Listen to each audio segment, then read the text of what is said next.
So this particular seminar is devoted to the subject of flow and its relation to meditation. And therefore I have to talk to you first about certain characteristics of energy. Because this world is energy. E equals mc squared. And if there is nothing except energy, we cannot, of course, say what energy is. Because if everything is energy, then there is no class of events or things outside energy, and you can only describe something that you can put into a class, that is to say, something that you can put into an intellectual box. But although you can't describe energy, or you can't even describe reality, everybody knows perfectly well what it is. You simply feel it. And you feel energy in terms of a multiplicity of vibrations. And those vibrations can, of course, be measured, as we measure light, sound, heat, weight, and so forth. But we cannot experience all the vibrations of energy at the same time. That would be the same sort of confusion as if you slammed down all the notes on the piano at once, or plucked all the strings of a harp at the same time. What we do, therefore, is we select. First of all, our senses are selective.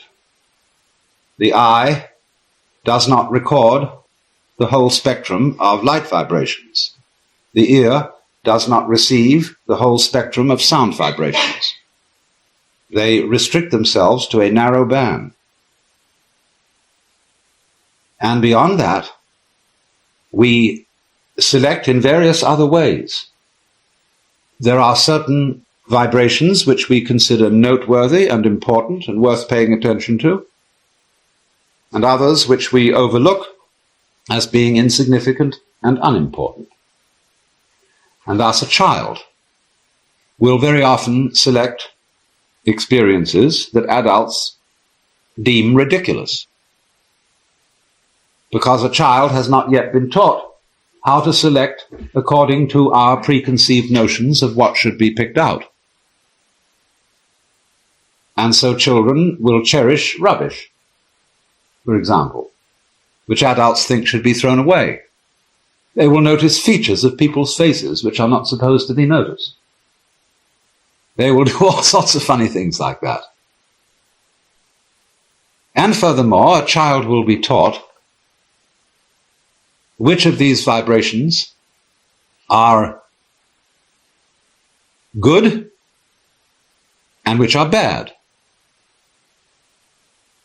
And the bad ones are, of course, to be avoided if possible. But inevitably they come up.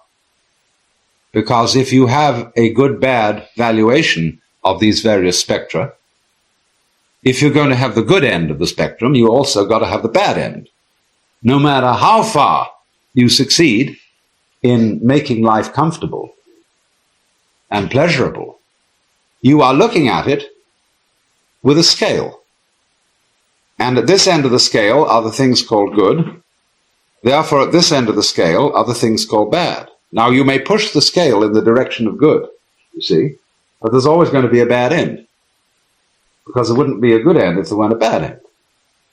Sometimes we feel the scale is going this way, and then we say things are getting worse and worse, because that's the way the scale's moving, but there's always the good end of it. So that when you're starving in a concentration camp, there are always certain events to which you look forward, and which sort of brighten things up. You simply cannot have a continuous experience of life in which everything is completely bad, or an experience of life in which everything is completely good. But we are under the illusion that that could be arranged. And it gives us a great deal of trouble, being under that illusion. Anyhow, it makes sense.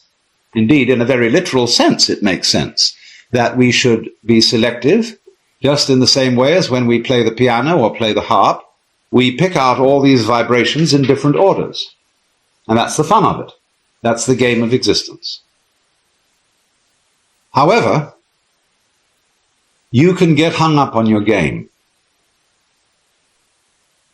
You can get into a fixed, rigid feeling that those vibrations which you were taught to select when you were a child, and that's the way you find out how to select, it's what people tell you. You can get hung up onto the idea that that way of selecting things is the way, and that there are not possible alternatives. And furthermore, that you could get into a state of consciousness where you could experience all vibrations simply as vibrations and not deem them either good or bad. And that would be the point of view which Buddhists speak of as seeing the suchness of things. That is Zen, is to dig whatever vibration happens and feel it simply as something going yon, yon, yon, yon, yon, yon, yon, you know?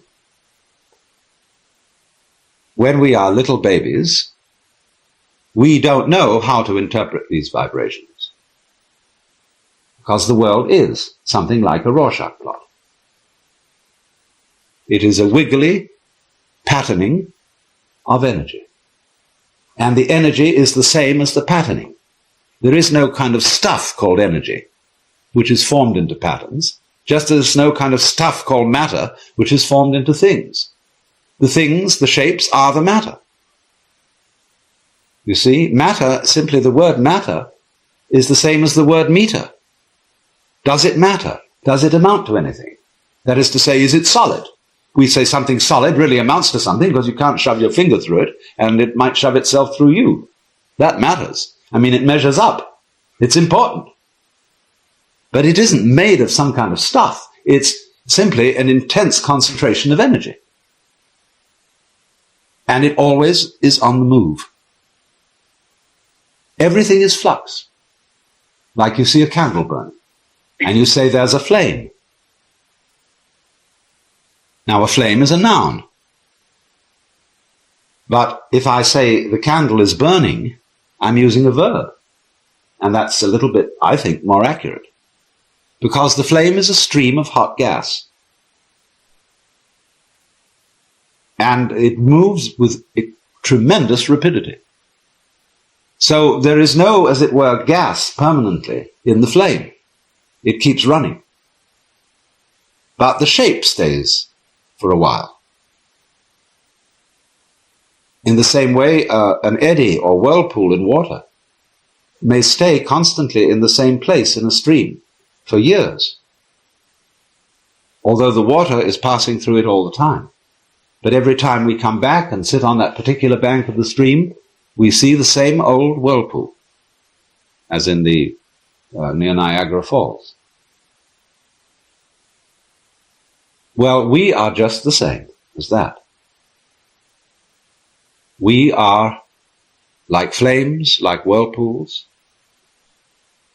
and we are a stream, a very complex stream consisting not only of electrical energy, which constitutes our nuclear shapes, but we are also a stream of water, milk, cereal, vegetables, beefsteak, medicine, vitamins, heat, cosmic rays, heaven only knows. All these things are pouring through us all the time. But we recognize each other because the way in which it's playing, the way in which this energy is dancing, keeps a fairly consistent form. And we recognize those forms and we say, John Doe, Mary Smith, etc., etc., etc. But eventually, of course, it gives out. The form does what we call get old. Although we have ideas about that, you see, again, according to the way we've been brainwashed, we say, well, getting old isn't so good. But it's very beautiful. If you get your head right, that's a very grand thing to do. You can completely readjust your thinking about this. just as we accept the beautifully colored leaves in autumn. And as we say, we like a well-aged whiskey or a mature cheese. See, it's all the same kind of a thing. So then, if you've been brainwashed into certain fixed opinions all life long,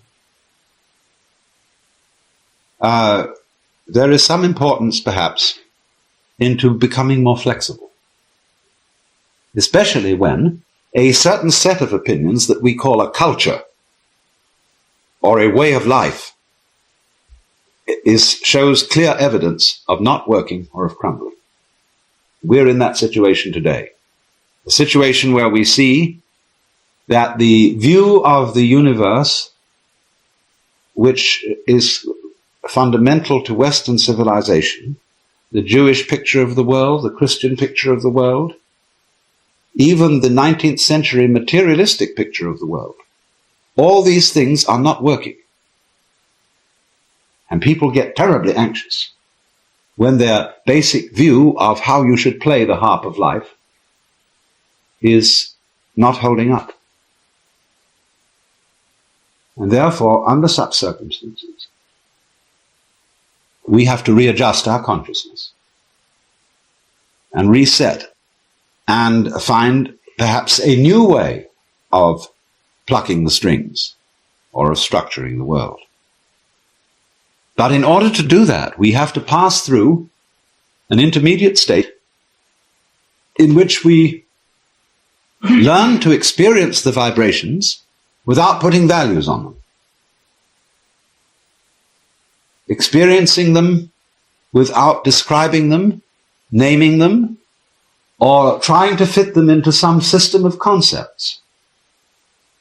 Good and bad, high class and low class, refined or crude, or whatever. Healthy or sick. We have to take right off all this thing and learn to have what is called in Zen, mushin, meaning no mind. That means not no consciousness, but no conceptions, no fixed ideas, no one-sided view of things. It's really easy to do that. But everybody wants to try and make it difficult. People are compulsively complicated. And so you might say in an inverse way there is a certain difficulty in not becoming compulsively complicated. Because that requires a certain kind of intelligence. Not what we call intellectuality in the ordinary way, not verbal intelligence. Because that's not the only kind of intelligence. It requires organic intelligence. And that's the intelligence that you have in your organism that is responsible for your fantastically beautiful nervous system, for your veins, for your alimentary tract, for your glands, and for the color of your eyes. But we are not ordinarily aware of being in any way responsible for that. That's something that seems to happen to us. Just as, for example, we always think of gravity as something that just happens, and on the whole is not a very good thing. In a way, mankind has been engaged in a struggle against gravity. He thinks the bird, he looks at the bird with envy, and tries to conquer the sky, you see, by force of some kind to get up into the air. You know, in aeronautical theory, we don't yet know how bees fly. Bees theoretically can't fly, but they do. And the reason for the magnificent flight of birds and bees is that they're not fighting gravity. Because actually everything in this universe is falling. The earth is falling, but it falls in a circle. The sun is falling, and it falls around some other star way, way off. Every object is moving because it's falling, responding to gravity. And gravity is the nature of energy. Energy is gravity, because energy invariably takes the line of least resistance. When you experience using energy not taking the line of least resistance, you are not really using energy, you are using force. And force and energy are different. Force is the unintelligent use of energy. It is not following the easy course. As so when you force a key in a lock, you're liable to bend the key or break the lock. It does no good. Sometimes indeed, yes, we use strength. But there's a funny little old man, some of you know, called Suzuki Roshi, who amazes very strong young men at his ability to move rocks. And they swear he moves them by leaning on them. It's uncanny what he does when he works in the building the garden at Tassajara. That's judo, you see, and Zen very often involves the study of judo. Judo meaning the gentle way of finding out how the rock will respond to gravity and helping it along those lines with your own gravity, that is to say, with your weight. You use muscle, you see, very sparingly, but you use your weight in the right place, and that moves all sorts of things. So in life, in all one's doings, have the sense of that everything you do is falling. Even when you're climbing the stairs, you are falling up. And you will discover a very interesting thing, that people who know this in a natural way, people who haven't been taught, know it naturally. Babies know it. Many of our American Indians know this. And you will discover, for example, they don't make a noise when they walk. So many people, when they walk, you hear thump, thump, thump, thump, thump, thump, thump, thump. Well, there must be something wrong with it. Because if you walked like that in a forest, everything would run away or run after you or something. They'd know you were there. And in the forest, you must be anonymous. You must be one with the forest. So it is said of the expert in Taoism, entering the forest, he does not disturb a blade of grass. Entering the water, he doesn't make a ripple. And you can watch some of those South Sea Island swimmers dive. And they seem to go into the water like a knife, making no splash. You see, we like when we dive, we go jump on the end of the springboard and go zooming up and then flip over in a jackknife way and come down, splash, with a great commotion all over the place. They just fall, like cut the water. So they are following the line of least resistance. Now, the warning here, it is again to do with preconceptions. When we think of following the line of least resistance, what would it be like to do that? We have a notion in our minds that that would mean becoming droopy, improvident, feckless, or as we would say, behaving like an animal. Well now, animals are much better behaved than we are. Much better. We are the world's greatest predators. Even sharks don't fly out of the water to eat us or catch birds. They stay in the water.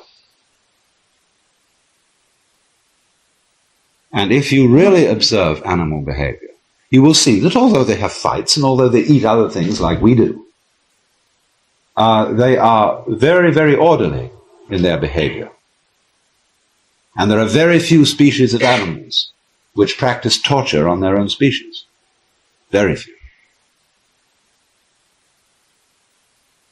But human beings are impossible.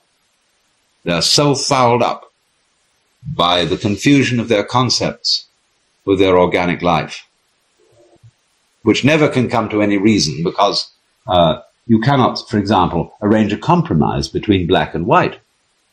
Black and white are abstract conceptions. In nature, there is no black and there is no white. There are colors. And both the black and the white worlds are discolored worlds. So, the line of least resistance. Lao Tzu says of water, water seeks the low level, which men abhor. Nothing in the world is weaker than water, and yet it can overcome the hardest things.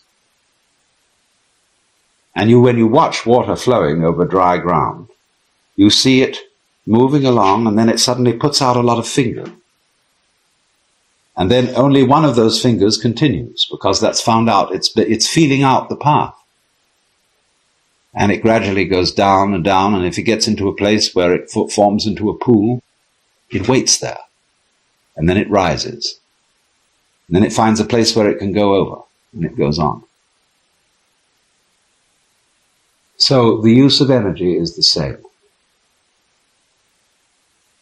That then is a secret in the art of meditation, which means that you don't force things.